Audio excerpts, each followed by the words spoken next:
गणनायकाय गणदैवताय गणाध्यक्षाय धीमहि गुणशरीराय गुणमण्डिताय गुणेशानाय धीमहि गुणातीताय गुणाधीशाय गुणप्रविष्टाय धीमहि एकदन्ताय वक्रतुण्डाय गौरीतनयाय धीमहि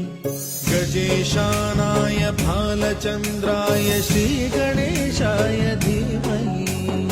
एकदन्ताय